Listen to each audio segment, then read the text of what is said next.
Assalamualaikum warahmatullahi wabarakatuh. Kembali lagi Bapak Ibu Guru yang saya hormati. Kali ini videonya akan saya tujukan kepada Bapak Ibu Guru. Video ini adalah bagaimana tata cara atau bagaimana proses pembuatan kriteria ketuntasan minimal atau kita sebut KKM ya. Bapak Ibu, sebelum kita lanjut silahkan subscribe, like, share, serta komen biar channel ini terus berkembang dan bermanfaat bagi seluruh guru di Indonesia, masyarakat, dan siswa. Terima kasih. Silahkan di subscribe terlebih dahulu.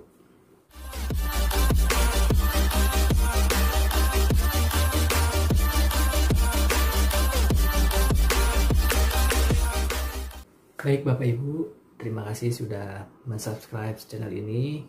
Mari langsung kita lanjutkan bagaimana cara membuat KKM. Tapi yang pertama yang perlu saya sampaikan, video ini saya buat adalah tujuannya sebagai second opinion, hanya berbagi ilmu saja apa yang saya pahami. Jika Bapak Ibu cocok, berkenan, silakan diterapkan. Jika tidak juga tidak dipilih juga menjadi hak Bapak Ibu sekalian. Baik, pertama langsung saja kita lihat layar monitornya ya. Panduan penilaian oleh pendidik dan satuan pendidikan sekolah menengah pertama. Kita akan fokus di SMP karena nanti jenjang-jenjang berikutnya juga ada perbedaan yang mempengaruhi teknik dalam pembuatannya ya. Berikutnya Bapak Ibu, video yang ingin saya sampaikan ini memiliki dasar hukum yang kuat. Arahannya juga kuat, pemahaman yang saya dapatkan pun adalah proses dari pembelajaran yang pemerolehan ilmu yang saya dapatkan di forum MGMP. Ini adalah dasar-dasar hukumnya, tidak perlu saya bacakan, tapi yang jelas itu ada 10 dasar hukum dalam pembuatan KKM ya Bapak Ibu. Oke, kita lihat kriteria ketuntasan belajar. KKM adalah kriteria ketuntasan belajar yang ditentukan oleh satuan pendidik, artinya ditentukan oleh sekolah. Masing-masing sekolah berbeda, sekolah satu dengan sekolah yang lain tentu akan berbeda. Setidaknya memperhatikan 3 aspek berikut. Nah, perbedaan itu muncul karena ada 3 aspek ini. Yang pertama adalah karakteristik peserta didik atau biasa kita sebut intek siswa ya. Yang kedua adalah karakteristik mata pelajaran, kompleksitas mata pelajaran per KB-nya, sulit, mudah, sedang, itu adalah bagian dari karakteristik mata pelajaran atau kompleksitas. Yang ketiga adalah kondisi satuan pendidikan atau daya dukung sekolah. Bapak Ibu, perlu diinformasikan bahwasanya KKM ini memiliki 2 model ya. 2 model, yang pertama adalah mono KKM, yang kedua adalah multi KKM. Saya jelaskan sedikit satu persatu. Adalah mono KKM itu adalah KKM tunggal di mana seluruh mata pelajaran itu hanya memiliki 1 KKM di rapot. Sedangkan kalau multi KKM adalah KKM pada setiap mata pelajaran berbeda-beda. Matematik berbeda KKM-nya dengan bahasa Indonesia, berbeda KKM-nya dengan bahasa Inggris, dan seterusnya. Dan mata pelajaran satu sama lain antar mata pelajaran itu berbeda. Nah, kedua KKM ini sekolah satuan pendidikan boleh menentukan mana saja. Ini harus saya sampaikan terlebih dahulu ya. Boleh mono KKM, boleh multi KKM. Namun 2 di antara ini ada masing-masing kesulitannya, ada masing-masing tingkat kesulitan dalam mengolahnya. Kebanyakan sekolah itu menggunakan mono KKM. Kenapa multi KKM ditinggal? Bapak Ibu, jika seandainya sekolah menggunakan multi KKM, artinya di rapot KKM-nya banyak. Jadi muncul setiap mata pelajaran. Alhasil, ketika KKM pelajaran satu dengan pelajaran yang lain itu nilainya berbeda, maka akan mempengaruhi ke predikat. Nanti predikatnya A, B, C-nya akan berbeda.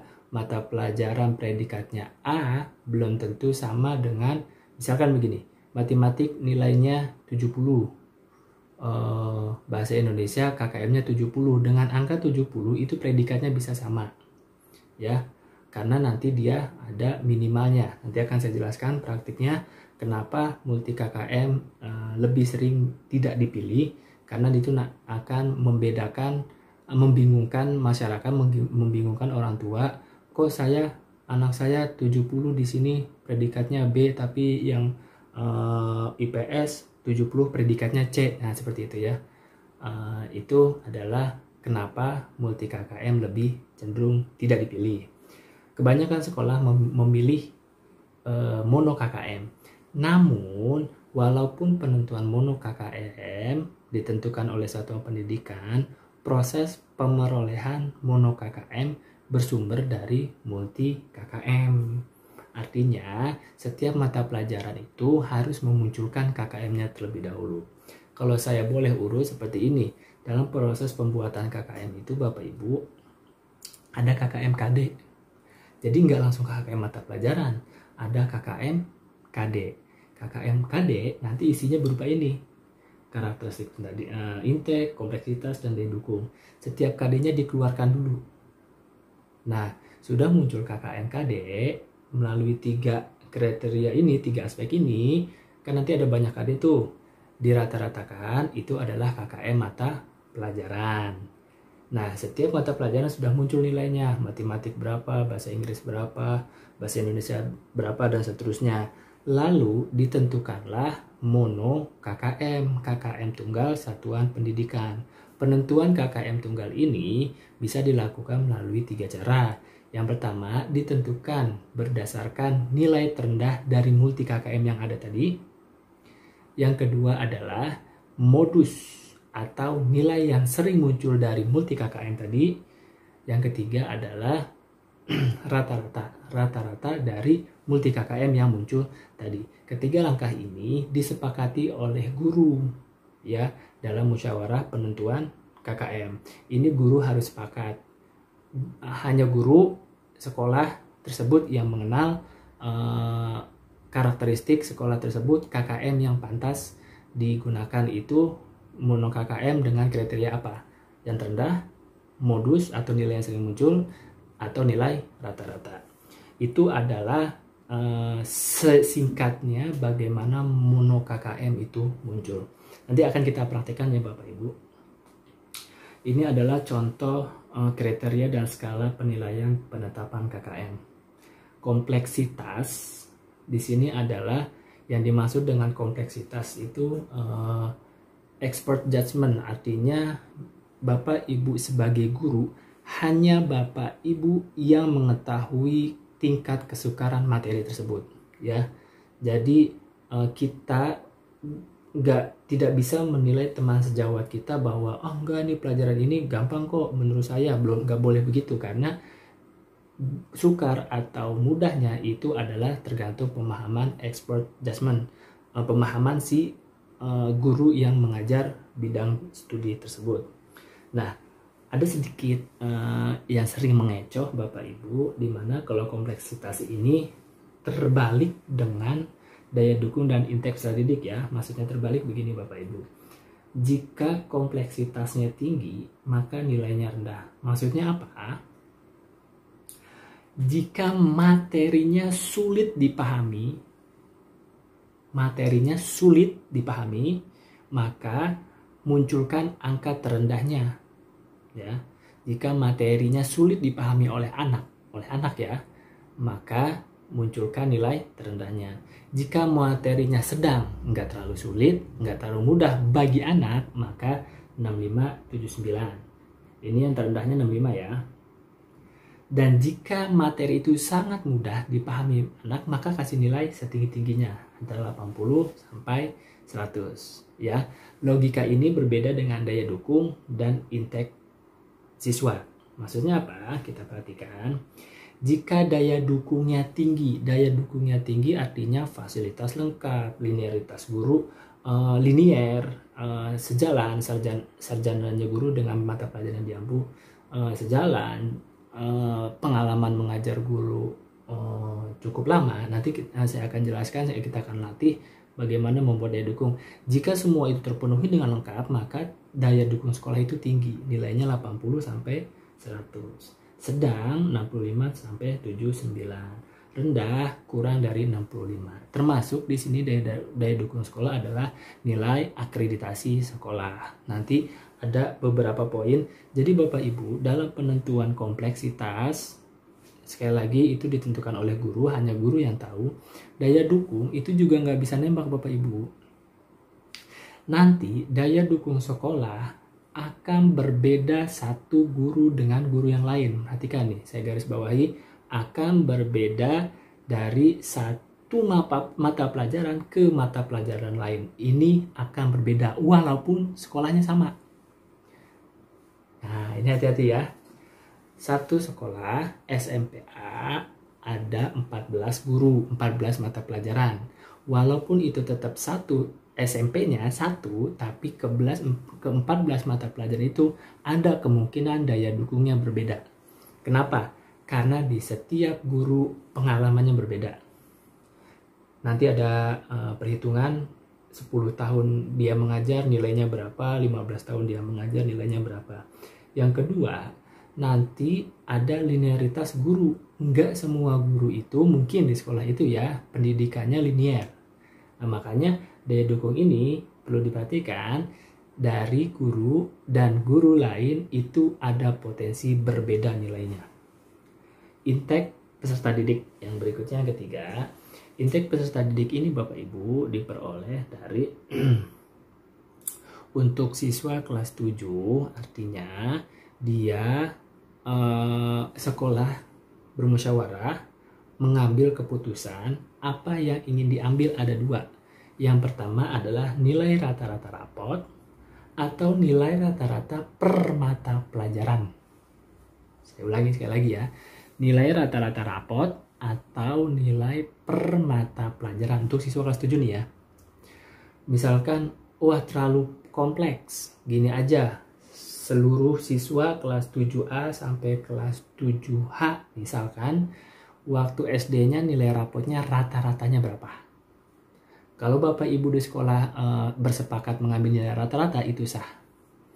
Atau mau didetailin lagi, siswa dari 7A sampai 7H nilai rata-rata bahasa Indonesia di SD-nya berapa? Munculkan.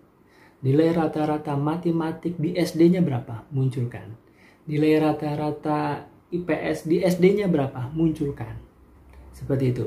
Atau bahkan gini, nilai rata-rata bahasa Inggris di SD-nya berapa? Munculkan. Di SD nggak ada bahasa Inggris, munculkan kalimatnya bahwa tidak ada pelajarannya bahasa Inggris di SD, maka intake siswa mata pelajaran bahasa Inggris rendah. Nah, rendah itu disepakati di bawah 60 kah? 65 kah? Seperti itu Bapak Ibu ya. Jadi, kebanyakan sekolah mengambil intake siswa itu dari nilai rata-rata karena tidak terlalu sulit dalam pengumpulan datanya. Begitu juga kelas 8 dan kelas 9. Kelas 8 intake siswanya diperoleh dari nilai rata-rata rapot kelas 7. Kelas 9 diperoleh dari nilai rata-rata rapot kelas 8. Itu adalah perolehan intake siswa. Berikutnya yang tadi saya jelaskan model KKM tunggal dan multi KKM. Oke. Baik Bapak Ibu, langsung saja kita praktik biar lebih gamblang lagi bagaimana perolehan mendapatkan nilai KKM. Hati-hati Bapak Ibu, nilai KKM bukan ditembak atau bukan feeling-feeling, karena ada proses menganalisis yang cukup panjang. Kita saksikan videonya sesaat lagi ya. Baik Bapak Ibu, kita lihat bersama proses secara singkat ya, proses pembuatan KKM. Jadi hati-hati, sekali lagi saya ulangi, dalam memperoleh KKM mata pelajaran itu enggak serta-merta langsung muncul KKM mata pelajaran, tapi harus diawali dengan KKM KD. Untuk memunculkan KKM KD enggak serta-merta memunculkan angkanya, tapi harus melalui proses analisis intake siswa, daya dukung sekolah, dan kompleksitas. Oke, sekarang saya akan mulai dari bagaimana menentukan indeks siswa. Yang tadi sudah saya jelaskan di awal, penentuan indeks siswa itu ada dua jalan, menggunakan rata-rata rapot di tahun sebelumnya atau menggunakan rata-rata nilai per mata pelajaran di tahun sebelumnya. Karena opsi kedua ini terlalu kompleks, datanya terlalu banyak, maka kebanyakan sekolah tidak memilih opsi kedua ini. Tapi jika ada sekolah memilih itu sah-sah saja dan itu dibenarkan. Namun kebanyakan sekolah mengambil opsi yang pertama, yaitu adalah nilai rata-rata rapot di tahun sebelumnya. Jika anak kelas 7, maka nilai rata-rata seluruh anak kelas 7 rapotnya ketika SD.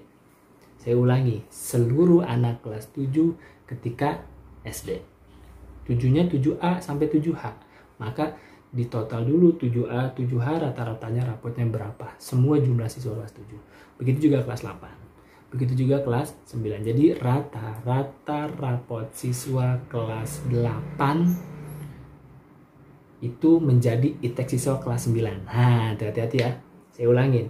Rata-rata rapot siswa kelas 8 menjadi indeks siswa kelas 9. Rata-rata indeks siswa kelas 7 adalah menjadi indeks siswa kelas 8. Rata-rata nilai rapot SD adalah menjadi indeks siswa kelas 7. Jadi di tahun sebelumnya. Gitu ya Bapak Ibu. Yang kedua adalah daya dukung. Nah, ini yang tadi saya bilang, daya dukung itu enggak sekedar dilihat dari kasat mata Bapak Ibu. Sekolahnya lantai 4 terus serta-merta daya dukungnya 90 enggak juga. Karena ada sekolahnya 5 lantai cuman enggak ada daun pintunya, ada juga. Nah, perolehan daya dukung ini Bapak Ibu ada beberapa aspek turunannya lagi. Oke. Kita lihat, ada 3 aspeknya Bapak Ibu. 1, kompetensi pendidik. Yang kedua, jumlah peserta didik. Yang ketiga, nilai akreditasi sekolah. Yang keempat, kelayakan sarana pembelajaran. Yang kelima, 4 aja. Oke Bapak Ibu. Nah, kompetensi pendidik ini ada turunannya lagi. Apakah guru tersebut berijazah? Jika dia berijazah, ijazah apa? S1, D3, SLTA. Nah, jika S1, maka dia akan mendapat poin tertinggi. Jika D3, maka tentu lebih rendah dari S1. Jika SLTA, tentu lebih rendah lagi dari S1. Oh iya Bapak Ibu, penentuan angka ini harus ditentukan terlebih dahulu kriterianya. Maaf saya lupa ya. Saya sampaikan di sini. Yang tadi di slide yang pertama adalah bahwa daya dukung sekolah jika tinggi, sedang, dan rendah. Bisa menggunakan angka puluhan seperti ini Bapak Ibu. Bisa menggunakan perskoran. Ya, saya akan contohkan untuk di sini daya dukung sekolah ini perskoran Bu, Bapak Ibu ya. Kalau S1 nilainya 3, D3 nilainya 2, SLTA nilainya 1. Terserah Bapak Ibu ingin menggunakan teknik penskoran atau menggunakan kriteria puluhan. Ini saya dalam video ini saya akan munculkan dua-duanya ya Bapak Ibu ya. Bapak Ibu tinggal pilih ya. Kalau seandainya saya adalah S1 sebagai guru bahasa Inggris, maka ijazah saya bernilai 3, maka saya masukkan poin 3. Kalau mau penskoran nilainya satuan. Tapi kalau Bapak Ibu ingin memasukkan nilai puluhan, maka masukkan 90 atau lebih ya. Yang kedua, linearitas. Banyak guru yang S1-nya selesai tapi tidak sesuai dengan mata pelajaran yang diampu. Makanya di sini menjadi poin penilaian juga gitu ya. Jika S1-nya linear dengan yang diajar, maka dapat nilai poin 3. Ini kalau pengen nilai satuan ya. Sekali lagi saya munculkan di sini dua-duanya. Nanti di pembuatan KKM Bapak Ibu pilih aja salah satu ya. Saya munculkan di sini dua-duanya. Serumpun nilainya 2, tentu di bawah di bawahnya yang sesuai, dan tidak sesuai 1. Apa itu sesuai? Jika saya sarjana pendidikan bahasa Inggris mengajar pelajaran bahasa Inggris, maka sesuai. Jika saya sarjana pendidikan bahasa Inggris mengajar prakarya, maka tidak sesuai, maka poinnya 1. Jika Bapak Ibu ingin menggunakan angka satuan. Namun jika Bapak Ibu ingin menggunakan angka puluhan, silakan masukkan kembali. Ini 90 dari mana sih? Yang tadi saya sampaikan bahwa kita harus tentukan dulu kriterianya. Ya, 80 sampai 100. Menurut saya layak dinilai 90 karena saya ijazahnya linier dan S1 dan linier. Gitu ya Bapak Ibu ya. 321 adalah contoh untuk yang nilai satuan. Yang puluhannya adalah contoh untuk nilai puluhan. Tapi penentuannya itu Bapak Ibu harus tentukan dulu batasannya. Yang tinggi berapa sih? Yang sedang berapa sih? Yang rendah berapa sih? Seperti itu ya. Berikutnya, masa kerja Bapak Ibu. Pengalaman itu sangat mempengaruhi dalam kedewasaan atau khasanah ilmu pengetahuan seorang guru. Makanya di sini juga patut diperhitungkan. Masa kerja seorang guru itu akan mendapat bobot poin tersendiri. Apakah lebih dari 15 tahun, maka dia akan mendapat bobot poin yang tinggi. Kurang dari 10 atau 15 tahun diantaranya poinnya 2. Kurang dari 10 tahun itu 1. Saya masuk di angka 10 tahun mengajar, maka saya ada di fase yang kedua atau bobot poin kedua atau 70. Nilai UKG. Bapak Ibu, nilai UKG ini juga penting karena di sini teruji juga rapot gurunya. Ini adalah nilai UKG saya yang pertama. Saya itu mendapat nilai 55, berarti kurang dari 60. Bapak Ibu, ditulis saja. Tidak perlu khawatir nanti terlalu rendah, nanti terlalu tinggi. Kita tulis dulu apa adanya nanti, karena ada proses pengolahan nilai di fase berikutnya ya. Jangan khawatir, oh ini terlalu rendah ditinggiin tapi kenyataannya memang rendah, jangan. Nah, ini adalah nilai UKG saya di tahun 2015 ya. 55, maka kurang dari 60 poinnya adalah 1. Bapak Ibu perhatikan, kompetensi pendidik ini, poin 1 ini harus kita rata-ratakan. Untuk kompetensi pendidik itu nilai saya berapa sih? Nilai si guru itu berapa sih? Makanya jika Bapak Ibu menggunakan nilai satuan, maka 3 ditambah 3 ditambah 2 ditambah 1 dibagi 4. Karena ada 4 penilaian. 1, 2, 3, 4. Dibagi 4 hasilnya adalah 2,25. Bapak Ibu ditahan dulu, saya lanjutkan. Jika Bapak Ibu menggunakan 90 atau puluhan, maka 90 ditambah 90 ditambah 70 ditambah 55 dibagi 4. Nilai rata-rata, maka menghasilkan nilai 76. Nah Bapak Ibu, ini 2,25 itu membingungkan? Enggak, karena kan kita sebelumnya punya tabel. 2,25 itu ada di range mana sih? Di angka 2. 2,25 di angka 2, berarti angkanya kisaran 60 sampai 70.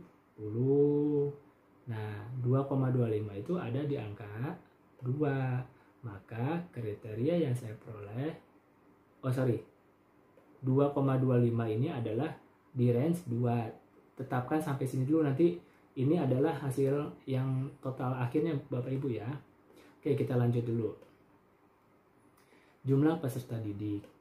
Jika Bapak Ibu mengajar kurang dari 36, maka porsikan nilainya lebih tinggi.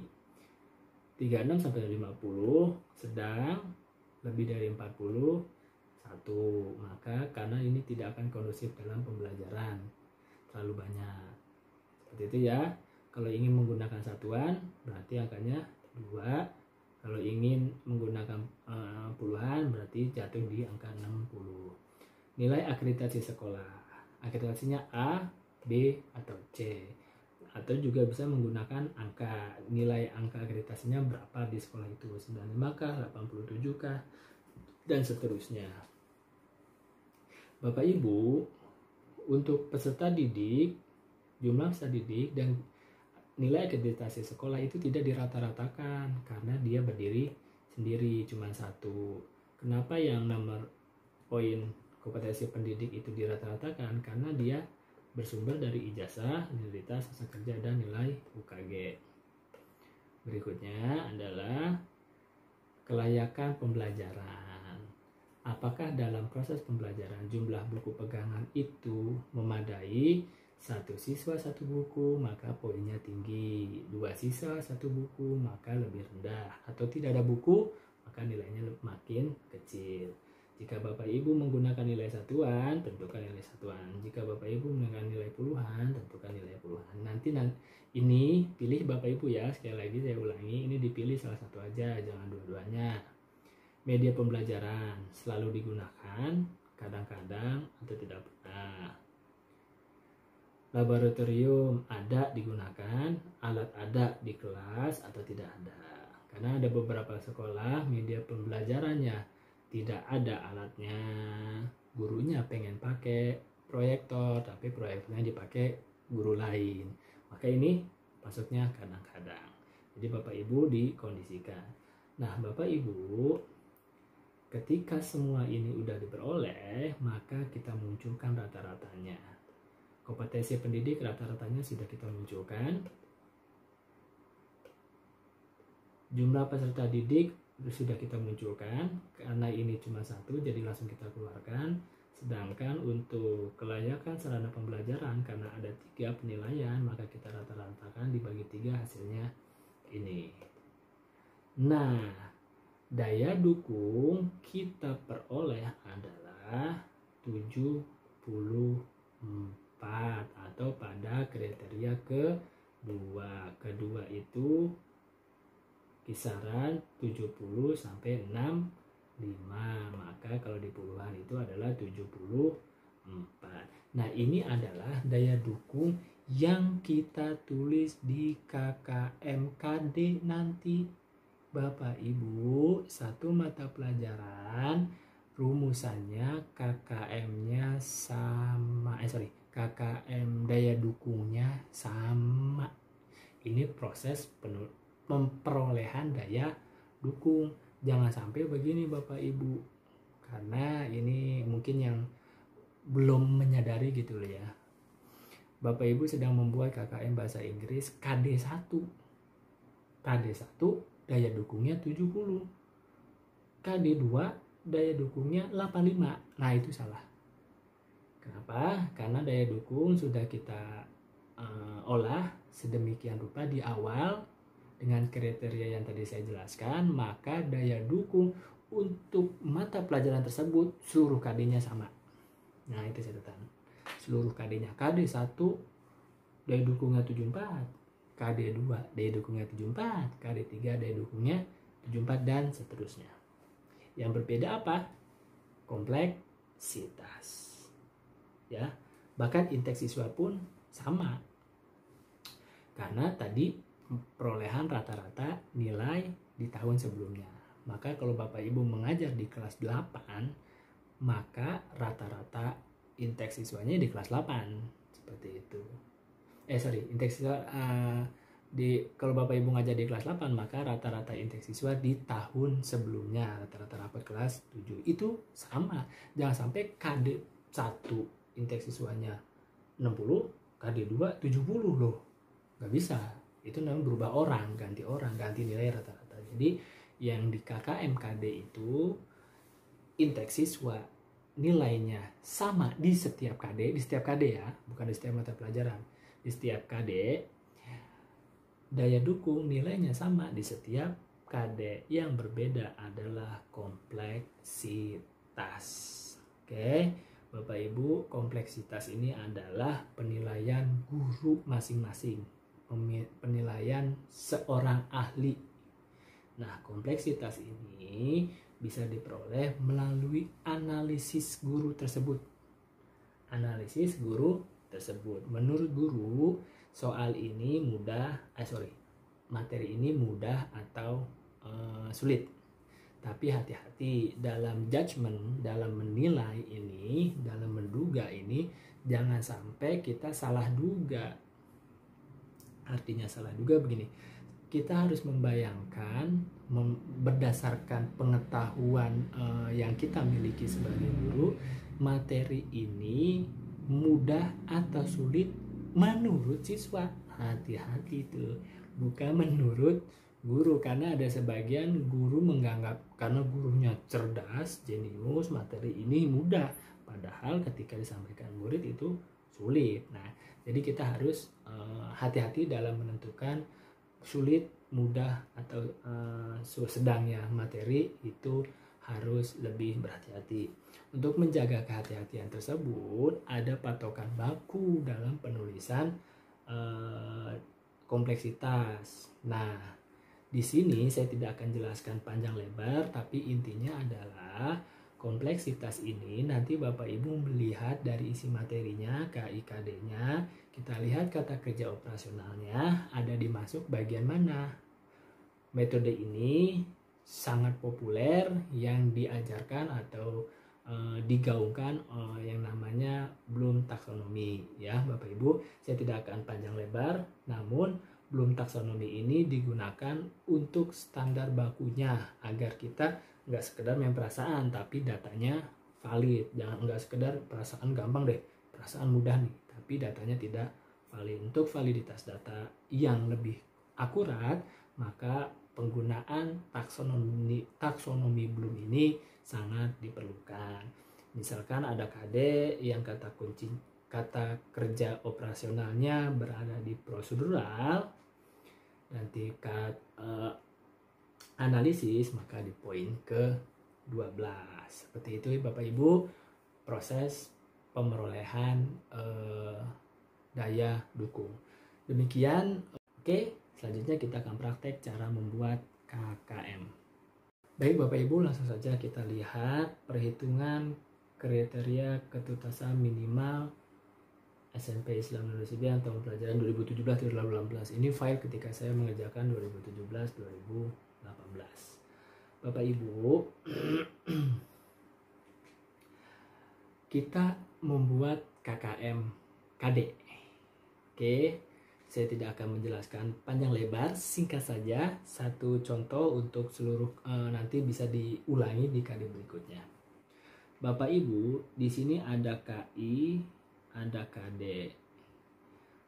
Hati-hati, KKM KI ini diperoleh dari KKM KD. KKM KD diperoleh dari rata-rata kompleksitas, daya dukung, dan intake siswa. Pelan-pelan ya, saya akan jelaskan. Yang pertama, Bapak Ibu, kompleksitas. Guru akan menilai materi ini sulit, sukar, sedang, atau mudah. Sekarang pertanyaannya, jika menurut expert judgment, menurut gurunya materi ini 80, berarti kategorinya sulit, sedang, atau mudah. Hati-hati, logika yang tadi saya bangun, yang pernah saya sampaikan di awal adalah ada terbaliknya logika yang untuk kompleksitas. Jika materinya sulit, maka kasih nilai rendah. Jika materinya sedang, maka diantaranya. Jika materinya mudah, maka dikasih nilai tinggi. Seperti itu ya Bapak Ibu. Hati-hati, ini terbalik kerangka berpikirnya ya. Saya ulangi, jika materinya sulit, kasih nilai rendah. Gitu ya. Seperti itu ya Bapak Ibu ya. Logikanya terbalik. apa namanya, kadang di sini kita suka terlupa, atau saya sendiri bahkan sering terlupa. Jika ada itu bisa kesalahan dalam pernyataan saya ini, bisa tulis di deskripsi seperti itu ya. Oke, kita lanjut. Daya dukung sekolah. Perhatikan Bapak Ibu, tadi kita sudah selesai menghitung daya dukung sekolah. Oke, dengan kriteria yang tadi saya sampaikan, ini harus sama untuk semua KD. Perhatikan Bapak Ibu, 74, 74, 74. Ini pun sama karena hasilnya tadi sudah kita hitung. Begitu juga intake siswa, karena siswanya ya itu nggak berubah, nggak kelas 7 tiba-tiba masuk kelas 8 dan seterusnya. Ya kelas 8 selama 1 tahun itu ya kelas 8, kelas 9 yang selama 1 tahun itu kelas 9. Nah, hasil perhitungan kompleksitas daya dukung dan intake siswa dirata-ratakan muncul KKM KD. Begitu Bapak Ibu. Diulangi lagi KD berikutnya. Nah, rata-rata KKM KD adalah KKM kompetensi inti. Seperti itu Bapak Ibu. Kompetensi intinya ada berapa? Ada KI1, KI2, KI3. Rata-rata kompetensi inti adalah KKM mata pelajaran. Maka inilah yang disebut KKM mata pelajaran. Inilah yang kita laporkan kepada satuan pendidikan, kepada sekolah. Bapak Ibu kepala sekolah, ini KKM bahasa Inggris 72. Seperti itu. Nanti sekolah dalam musyawarah penentuan KKM bersepakat mau pakai multi atau mono. Ternyata yang dipilih adalah mono KKM yang tadi saya sampaikan di awal karena lebih mudah. Maka dimunculkan tuh bahasa Inggris kelas 7, bahasa Inggris kelas 8, bahasa Inggris kelas 9 dilaporkan oleh masing-masing gurunya. Begitu juga bahasa Inggris matematik dilaporkan sama gurunya. Kelas 7, 8. Ketika datanya semua udah terkumpul, bersepakat guru-guru apakah mono KKM diperoleh dari nilai terendah, nilai yang sering muncul, atau rata-rata dari seluruh KKM tersebut 7, 8, 9. Seperti itu.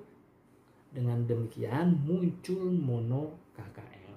Ketika mono KKM disepakati oleh Bapak Ibu guru, maka mono KKM tersebut harus ditulis dalam bentuk berita acara sebagai lampiran buku KTSP, sebagai lampiran beserta isi dari buku KTSP. Ini ketika menggunakan berita acara berarti bukan proses yang main-main. Oh iya Bapak Ibu, terakhir video ini saya sampaikan, ketika sekolah mendapatkan nilai mono KKM, siswa wajib mengetahui multi KKM atau KKM mata pelajaran dan KKM satuan pendidikan. Oleh sebab itu, di awal tahun pelajaran baru, di saat MPLS atau reorientasi atau hari pertama pembelajaran, maka guru wajib menyampaikan kepada siswa bahwa nak, pelajaran Bapak KKM mata pelajarannya sekian. Tapi karena sekolah menunjukkan KKM satuan pendidikan, maka satuan pendidikannya adalah sekian. Namun dalam proses pembelajarannya kamu harus lulus KKM mata pelajaran, misalkan untuk memotivasi anak. Namun untuk syarat kenaikan kelas kalian harus melewati KKM satuan pendidikan. Itu wajib dijelaskan kepada murid karena itu adalah hak mereka. Jadi ketika murid yang cerdas itu adalah bukan mengejar nilai, jadi dia membaca strategi KKM pelajaran ini berapa. Jadi dia bisa mengukur kemampuan dia, apa yang harus dikejar dan apa yang tidak harus dipaksakan oleh siswa. Mungkin itu aja Bapak Ibu guru. Video saya tidak akan sempurna. Mohon masukan, saran agar saya dapat memperbaiki video-video berikutnya sehingga guru Indonesia atau murid-muridnya nanti akan menjadi guru dan murid yang berkualitas sehingga bangsa kita menjadi lebih baik. Tentu saya menyadari banyak kekurangan dari video ini dan saya tetap akan share video ini demi ada perubahan hasanah atau second opinion dari saya khususnya untuk guru di Indonesia. Terima kasih telah menyaksikan. Cukup sekian dari saya. Assalamualaikum warahmatullahi wabarakatuh.